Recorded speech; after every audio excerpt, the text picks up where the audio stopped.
Et coucou la team Lyon, j'espère que vous allez tous et toutes bien. Donc on va faire la guidance générale pour le mois de janvier 2024 pour le signe solaire ascendant et lunaire. Tout d'abord, je tiens à vous souhaiter une très bonne année 2024. Alors on a repris les cartes qu'on avait pour le premier semestre de l'année. Donc c'était le soleil et la foudre. Donc ces cartes-là, je vais les reprendre pour le tirage en croix celtique.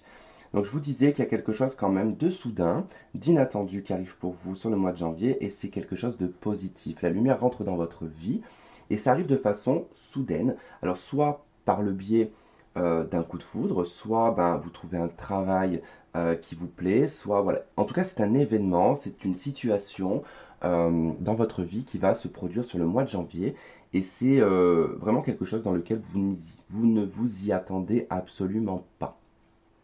Alors, on y va, on va brasser les cartes. Donc, pour faire un tirage en croix celtique. Donc, celles-ci sont les cartes du centre, donc l'énergie principale. On va voir ce qu'il faut opposition, ce que vous souhaitez, comment est-ce que vous allez réussir à y parvenir. Passé proche, futur proche, etc., etc. Allez. C'est parti.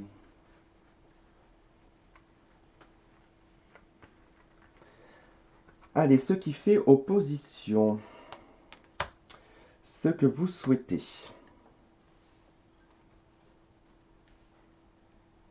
Ce qui va vous aider à y parvenir. Votre passé proche. Votre futur proche. Votre atout. Comment est-ce que les autres vous voient et vous perçoivent. Peur, doute et espoir. Et le résultat.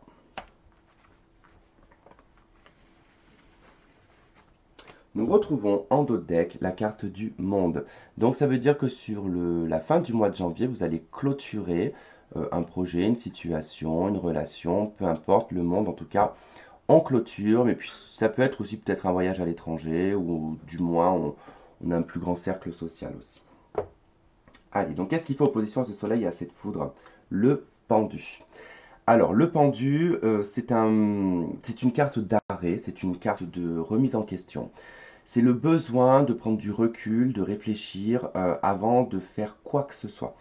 On voit bien que dans la situation que vous allez vivre sur le mois de janvier dans l'énergie principale, va nécessiter ici peut-être une prise de recul. Et c'est ce qui fait opposition. C'est-à-dire que ça ne veut pas dire qu'on vous dit qu'il faut prendre du recul. Absolument pas. On vous dit que par rapport à cette situation, vous allez en fait vous mettre en retrait, vous allez réfléchir, vous allez prendre le temps d'observer la situation sous tous les angles possibles. Et c'est peut-être pas forcément recommandé, puisque là c'est en opposition. Ça veut dire que le pendu, on va pas forcément aller à l'action, on va pas forcément faire le premier pas. On va observer la situation et on va attendre. Plus bon, on va voir comment ça va se traduire dans le jeu. Ce que vous souhaitez, l'ermite, qu'on vous foute la paix. J'ai compris. Je comprends pourquoi il y a le pendu. C'est bon. Sur le mois de janvier, vous avez envie qu'on vous laisse tranquille, en fait, tout simplement. L'ermite, vous avez un besoin de retour sur vous. Vous avez besoin, c'est pour ça qu'on a le pendu en opposition, parce que vous êtes déjà en vous. C'est-à-dire que vous êtes déjà en train de vous centrer sur vous-même, de vous concentrer. L'ermite, le souhait ici, c'est de retrouver son étincelle intérieure, sa lumière intérieure. C'est de retrouver son essence. C'est ce qu'il cherche, l'ermite. Il a perdu sa lanterne, il a perdu sa lumière, entre guillemets, et il cherche, avec le peu de lumière qu'il a, son chemin. Et son chemin, il est dans le passé, parce qu'il regarde du côté du passé. Donc il cherche quelque chose qui provient du passé. C'est une analyse, c'est comment dire, un bilan aussi, hein. Ça peut être tout simplement le bilan que vous allez faire sur le mois de janvier pour pouvoir avancer sur l'année correctement, hein. Alors, qu'est-ce qui va vous aider à y parvenir, à cette ermite en tout cas, à ce besoin de retour sur soi, sur cette quête? C'est le jugement. C'est de revenir sur les choses du passé, tout simplement. En fait, ça correspond très très bien à votre jeu. Grosso modo, en fait, là, l'action qui est préconisée, c'est vraiment de régler vos affaires. Le jugement, c'est tout ce qui est d'ordre des conséquences, d'accord? Alors, conséquences juridiques, administratives, humaines, ça, peu importe, on ne sait pas dans quel domaine ça va se traduire pour vous, ce ne sera pas pour tout le monde dans le même domaine. Mais le jugement, c'est tout ce qui doit revenir vers nous. Donc, c'est-à-dire, c'est, moi, je ne sais pas, vous faites une commande. Bah, quand vous faites une commande, vous envoyez votre commande, vous attendez le retour du colis pour pouvoir le recevoir. C'est la même chose, en fait. C'est que là, il y a des choses qui ont été faites dans le passé, soit on a cru que c'était passé à l'as ou que bon, ça ne, on s'en fiche, ça n'avait pas d'intérêt, mais non, parce que des fois ça revient pour régler la situation, la problématique, l'ex, une prise de tête avec un ami, des papiers, une dette, voilà, ça peut être plein de choses. Allez, dans le passé proche, l'amoureux. Alors, soit dans le passé proche, hein, on a été dans une situation d'entre-deux, on a dû prendre une décision ou on n'a pas pris du coup de décision, mais on a dû peut-être laisser quelqu'un de côté ou une situation, c'est peut-être ça les conséquences d'ailleurs. Ça peut être une triangulaire, une indécision tout simplement peut-être entre deux travails, puis on n'a peut-être même pas pris ni l'un ni l'autre.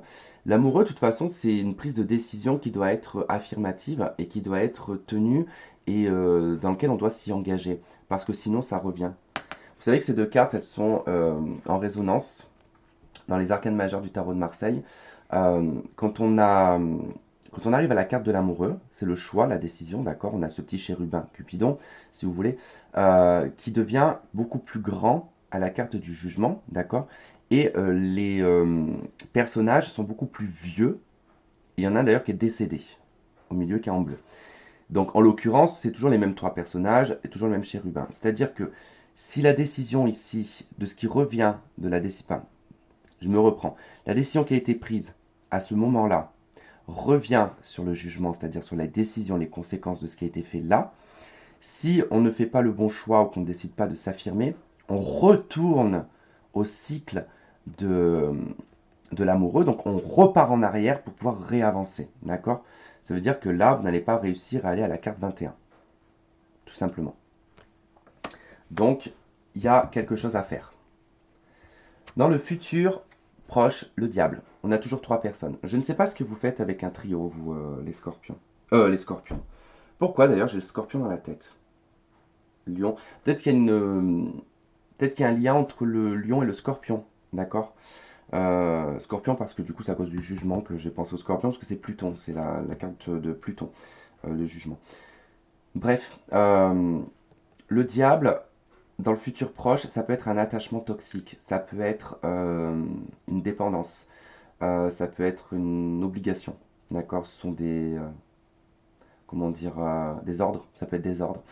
Si c'est dans le cadre matériel et financier, c'est plutôt de bon augure, d'accord? Ça veut dire que vous allez avoir bonne fortune et que vous allez avoir de bonnes rentrées d'argent, et que ça va être plutôt pas mal pour vous puisque ça représente le Capricorne et que c'est les structures, le travail, l'acharnement et tout ça en tout cas. Enfin, on fait tout en tout cas pour gagner de l'argent. Mais bon, quand je vois qu'il y a quand même beaucoup de trios dans l'ensemble, les lions, je pense qu'il y a quelque chose qui vous retient et qui va vous retenir aussi dans l'avenir là. Votre atout, l'impératrice. Alors, votre atout, c'est de pouvoir... alors, hein, si on part sur le physique, on va partir sur quelque chose de superficiel au départ. C'est votre élégance, c'est votre féminité, ou si vous êtes un homme, en tout cas, c'est votre... comment on dit? Pas votre sex appeal, c'est ce que vous dégagez, tout simplement. Ce que l'on dégage, la beauté, euh, comment on dit, la sensualité, la bienveillance. Enfin, il y a quelque chose un petit peu comme ça avec l'impératrice, dans un cadre beaucoup plus matériel ou beaucoup plus, je dirais, peut-être personnel ou ce genre de choses.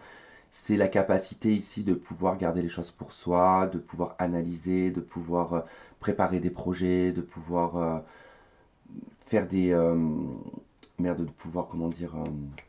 être créatif. Enfin, en tout cas, il y a tout un ensemble de choses avec l'impératrice qui est comme l'ordre de la créativité, de la passion, de l'élégance, de l'opulence, de l'abondance. Enfin, vous voyez, il y a tout ça. On est quand même dans une carte qui est quand même plutôt introvertie. Donc, c'est-à-dire c'est quelque chose qu'on intériorise beaucoup, qu'on ne met pas forcément dans l'action, mais ça, c'est votre atout. C'est-à-dire vous êtes dans la capacité de pouvoir prendre des choses, de pouvoir en faire une mixture et de le développer, de faire autre chose avec, ou de l'embellir. Comment est-ce que les autres vous voient et vous perçoivent? Le mat. Alors, on peut vous voir comme quelqu'un de très libre, quelqu'un de qui lâche prise, quelqu'un qui ne se prend pas la tête, qui vit au jour le jour. On peut voir comme quelqu'un de célibataire, un petit peu trop ouvert, puisque le mat peut représenter les relations passagères et cumulées.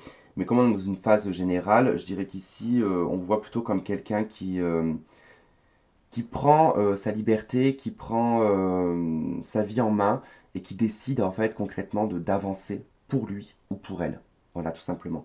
Pas dans l'égoïsme, mais plutôt dans le sens où cette personne, par exemple d'un œil extérieur, on va dire, waouh, cette personne, regarde, elle avance, elle a lâché prise sur son passé, elle n'a pas besoin de grand-chose pour avancer. Regarde, elle prend le strict minimum, elle avance, elle continue. Voilà, vous voyez, c'est un peu ça pour vous les lions, c'est-à-dire qu'il n'y a pas de je me déprime, je me renferme sur moi, je suis pessimiste, pas du tout. Vous êtes plutôt dans un mood en fait optimiste, justement avec le soleil et la foudre. On part quand même sur quelque chose d'optimiste, mais vous avez quelque chose à régler. D'accord. Là, je vous l'ai dit, hein, il y a quelque chose à régler. Surtout là, quand on voit la croix, avec l'ermite, le jugement, l'amoureux, le diable, il va falloir doser et mesurer. Peur, doute, espoir, la force. D'accord.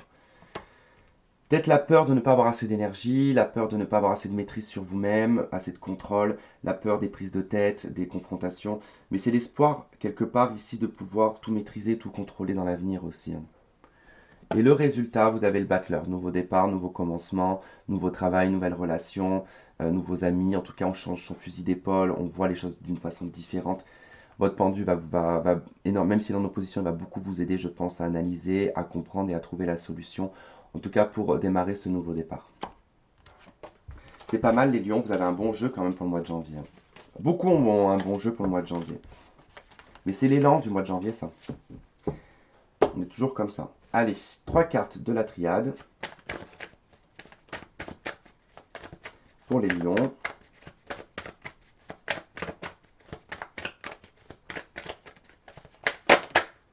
Ok. L'élévation, l'équilibre et le malheur. Voilà, c'est parfait. Alors, pas que c'est le seul malheur, que c'est parfait, c'est les 2 cartes juste avant qui ne, comment dire, qui agissent sur la carte du malheur qui n'est pas prédominante, d'accord? C'est pas la carte prédominante. Donc quelque chose de soudain arrive pour vous sur le mois de janvier, et ce qui arrive pour vous, c'est un équilibre, c'est surtout une guérison. Je dirais vous retrouvez un équilibre dans vos émotions, dans votre mental, je dirais dans la perception de votre avenir, tout simplement. Vous relativisez par rapport au malheur, par rapport aux choses qui vous sont arrivées dans la vie, tout ce qui a été difficile, compliqué. Vous vous élevez par rapport à ça et vous voyez les choses d'un regard beaucoup plus haut. Même si avec le pendu vous étiez beaucoup plus bas pour regarder les angles, et bien là vous montez beaucoup plus haut pour voir encore autre chose et passer au-dessus de vos problèmes et de ce que vous avez pu vivre auparavant. Donc c'est plutôt bien, les choses s'équilibrent pour vous. Vous rentrez dans une année 2024 qui va vous permettre d'avancer, de vous élever. Il y aura forcément des hauts et des bas, d'accord les lions, mais ça c'est pour tout le monde pareil. Voilà, en tout cas, je vous remercie de m'avoir écouté, de m'avoir regardé. Je vous embrasse très très fort et on se retrouve pour les tirages sentimentaux qui suivront juste après. À très vite, bye bye.